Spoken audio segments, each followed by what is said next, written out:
DK. Shivakumar warning ಕೊಟ್ಟಂತಹ ಬೆನ್ನಲ್ಲೇ ಈಗ ಇಕ್ಬಾಲ್ ಹುಸೇನ್ ಅವರ ಬಾಯನ್ನು ಮುಚ್ಚಿಕೊಂಡಿದ್ದಾರೆ ಎನ್ನುವಂತಹ ಮಾತು ಕೇಳಿ ಬರ್ತಾ ಇದೆ. ಯಾಕಂದರೆ ಸಾಕಷ್ಟು ಹೇಳಿಕೆಗಳನ್ನು ಕೊಡ್ತಾ ಇದ್ರು ನಾಯಕತ್ವದ ಬದಲಾವಣೆಯ ವಿಚಾರವಾಗಿ. ಮತ್ತು ಡಿ.ಕೆ. ಶಿವಕುಮಾರ್ ಅವರು CM ಆಗಲೇಬೇಕು, ಹಾಗೆ ಆಗ್ತಾರೆ, ಆ ಡೇಟ್ಗೆ ಈ ಡೇಟ್ಗೆ ಅಂತ ಹೇಳಿ ಪದೇ ಪದೇ ಹೇಳಿಕೆಗಳನ್ನು ಕೊಡ್ತಾ ಇದ್ರು ರಾಮನಗರ ಶಾಸಕ ಇಕ್ಬಾಲ್ ಹುಸೇನ್ ಅವರು. ಆದರೆ ಡಿ.ಕೆ. ಶಿವಕುಮಾರ್ ವಾರ್ನಿಂಗ್ ಕೊಟ್ಟಿದ್ದಾರೆ ಅವ್ರಿಗಂತ ಹೇಳಲಾಗ್ತಾ ಇದೆ. ಗಪ್ ಚುಪ್ Iqbal, no talk no reaction, ಸುಮ್ಮನಾಗ್ಬಿಟ್ಟಿದ್ದಾರೆ. CM ಬದಲಾವಣೆಯ ಬಗ್ಗೆ ಯಾರೂ ಕೂಡ ಮಾತನಾಡಂಗಿಲ್ಲ ಅಂತ ಹೇಳಿದರು. ಆದರೂ ಇವರು ಮಾತನಾಡ್ತಾ ಇದ್ರು. ಹೈಕಮಾಂಡ್ ಸಂಸ್ಕೃತಿ ಪಕ್ಷ ನಮ್ಮದು ಅಂತ ಹೇಳ್ತಾ ಇದ್ರು ಡಿ.ಕೆ. ಶಿವಕುಮಾರ್ ಅವರು. ಆದರೆ ಇಕ್ಬಾಲ್ ಸುಮ್ಮನೆ ಇರ್ತಾ ಇರಲಿಲ್ಲ. ಡಿ.ಕೆ. ಶಿವಕುಮಾರ್ ಪರವಾಗಿ ಪದೇ ಪದೇ ಮಾತನಾಡ್ತಾ ಇದ್ರು. ಒಂದೇ ಒಂದು ಪಂಚು ಇಕ್ಬಾಲು ಸುಸ್ತು ಅಂದರೆ ಸುಮ್ಮನಾಗ್ಬಿಟ್ಟಿದ್ದ. ಇನ್ನು ಮುಂದೆ CM ಬದಲಾವಣೆಯ ಬಗ್ಗೆ ಮಾತನಾಡಲ್ಲ ಅಂತ ಇಕ್ಬಾಲ್ ಹುಸೇನ್ ಹೇಳಿಬಿಟ್ಟಿದ್ದಾರೆ. ಡಿ.ಕೆ. ಶಿವಕುಮಾರ್ ವಾರ್ನಿಂಗ್ ಕೊಟ್ಟಿದ್ದಾರಂತೆ, ಹೀಗಾಗಿ ಅವರು ಸೈಲೆಂಟ್ ಆಗಿಬಿಟ್ಟಿದ್ದಾರೆ. CM ಬದಲಾವಣೆಯ ವಿಚಾರವಾಗಿ ಸಾಕಷ್ಟು ಬಾರಿ ಹೇಳಿಕೆಗಳನ್ನು ಕೊಡ್ತಾ ಇದ್ರು, ಗೊಂದಲಗಳು ಆಗ್ತಾ ಇತ್ತು. ಕಾಂಗ್ರೆಸ್ನಲ್ಲಿ ಇರುವಂತಹ ಒಂದು ದೊಡ್ಡ ಪ್ರಶ್ನೆ ಅಂದರೆ ಇದೇನೆ. ಇಲ್ಲಿಯವರೆಗೂ ಕೂಡ ನಾಯಕತ್ವದ ಬದಲಾವಣೆಯ ವಿಚಾರವಾಗಿ ಯಾವುದೇ ತೀರ್ಮಾನ ಆಗಿಲ್ಲ. ನಿಖರವಾದಂತಹ ಒಂದು ತೀರ್ಮಾನ ಹೈಕಮಾಂಡ್ ಕೂಡ ತೆಗೆದುಕೊಂಡಿಲ್ಲ. ಬೇರೆ ಬೇರೆ ನಾಯಕರು ಕೂಡ ಯಾವುದೇ ರೀತಿಯಾಗಿ ಸ್ಪಷ್ಟ ಉತ್ತರಗಳನ್ನು ಕೊಡ್ತಾ ಇದ್ರು. ಆದರೆ ಅವರ ಬೆಂಬಲಿಗರು ಮಾತ್ರ ಹೇಳಿಕೆ ಮೇಲೆ ಹೇಳಿಕೆಗಳನ್ನು ಕೊಡ್ತಾ ಇದ್ರು. ಡಿ.ಕೆ. ಶಿವಕುಮಾರ್ ಪರವಾಗಿ ಇಕ್ಬಾಲ್ ಹುಸೇನ್ ಸ್ವಲ್ಪ ಜಾಸ್ತಿನೇ ಹೇಳಿಕೆಗಳನ್ನು ಕೊಡ್ತಾ ಇದ್ರು. ಪದೇ ಇದು ಪಕ್ಷಕ್ಕೆ ಮುಜುಗರ ಆಗೋ ರೀತಿಯಲ್ಲಿ ನಡೆದುಕೊಳ್ತಾ ಇದ್ರು ಅನ್ನುವಂಥ ಮಾತು ಕೇಳಿ ಬರ್ತಾ ಇತ್ತು. ಮತ್ತು ಹೈಕಮಾಂಡ್ ಸೂಚನೆ ನೀಡಿದ್ರು ಕೂಡ ಈ ನಾಯಕರು ಸುಮ್ಮನೆ ಇರ್ತಾ ಇಲ್ಲ. ಯಾಕೆ ಅಂತ ಈ ಹಿಂದೆ ಇವರಿಗೆ ನೋಟಿಸ್ ಕೂಡ ಕೊಡಲಾಗಿತ್ತು. KPCCಯ ಒಂದು ಶಿಸ್ತು ಸಮಿತಿ ಏನಿದೆ, ಇವರು ಈ ರೀತಿಯಾಗಿ ಪದೇ ಹೇಳೋದ್ರಿಂದ ನೋಟಿಸ್ ಕೊಟ್ಟಿರುತ್ತೆ.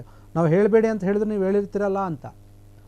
ಇದಾದ ನಂತರ ಏನು CM DCM ಇಬ್ಬರು ಕೂಡ ಬ್ರೇಕ್ಫಾಸ್ಟ್ ಮೀಟಿಂಗ್ ಆದಮೇಲೆ ಸುಮ್ಮನಾಗಿದ್ದಂತಹ ವಿಚಾರ ಯತೀಂದ್ರ ಸಿದ್ದರಾಮಯ್ಯ ಅವರ ಒಂದು ಹೇಳಿಕೆಯಿಂದ ಜಾಸ್ತಿ ಆಗುತ್ತೆ. ಆಮೇಲೆ ಕೂಡ ಇವರು ಹೇಳಿಕೆ ಕೊಡ್ತಾರೆ ಹುಸೇನ್ ಅವರು.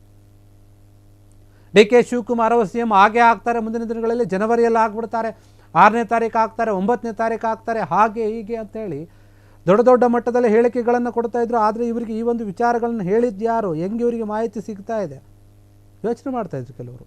ಕೆಲವರು ಟೀಕೆ ಮಾಡ್ತಾಯಿದ್ರು, ಸುಮ್ಮನೆ ಏನೂ ಗೊತ್ತಿಲ್ಲ ಹೇಳಿಕೆಯನ್ನು ನೀಡಬೇಡಿ. ಈ ರೀತಿಯಾಗಿ ಬಹಿರಂಗ ಹೇಳಿಕೆಯನ್ನು ಕೊಡೋದ್ರಿಂದ ಪಕ್ಷದಲ್ಲಿರುವಂಥ ಒಂದು ಆಂತರಿಕ ಭಿನ್ನಾಭಿಪ್ರಾಯಗಳು ಹೊರಗೆ ಬರುತ್ತೆ. ವಿಪಕ್ಷದವರು ಇದನ್ನೇ ಇಟ್ಕೊಂಡು ಮಾತನಾಡ್ತಾರೆ. ಈ ರೀತಿಯಾದಂಥ ಒಂದು ಮಾತುಗಳು ಕೇಳಿದ್ದು. ಆದರೆ ಇದೇ ವಿಚಾರಕ್ಕೆ ಸಂಬಂಧಪಟ್ಟಂತೆ ಈಗ ಇಕ್ಬಾಲ್ ಹುಸೇನ್ ಅವರು ಸೈಲೆಂಟ್ ಆಗಿದ್ದಾರೆ. ಡಿ.ಕೆ. ಶಿವಕುಮಾರ್ ವಾರ್ನಿಂಗ್ ಕೊಟ್ಟಿದ್ದಾರೆ ಅಂತ ಹೇಳಲಾಗ್ತಾ ಇದೆ. ಹೀಗಾಗಿ ಅವರು ಸೈಲೆಂಟ್ ಆಗಿದ್ದಾರೆ, ಏನೂ ಮಾತನಾಡ್ತಾ ಇಲ್ಲ. ಒಂದೇ ಒಂದು ಮಾತಿಗೆ ಸುಮ್ಮನೆ ಕೂತಿದ್ದಾರೆ. ಇನ್ನು ಮುಂದೆ ನಾನು ನಾಯಕತ್ವದ ಬದಲಾವಣೆಯ ಬಗ್ಗೆ ಯಾವುದೇ ರೀತಿಯಾದಂಥ ಒಂದು ಹೇಳಿಕೆಗಳನ್ನು ಕೊಡಲ್ಲ ಅನ್ನುವಂಥ ನಿರ್ಧಾರಕ್ಕೆ ಬಂದುಬಿಟ್ಟಿದ್ದಾರೆ.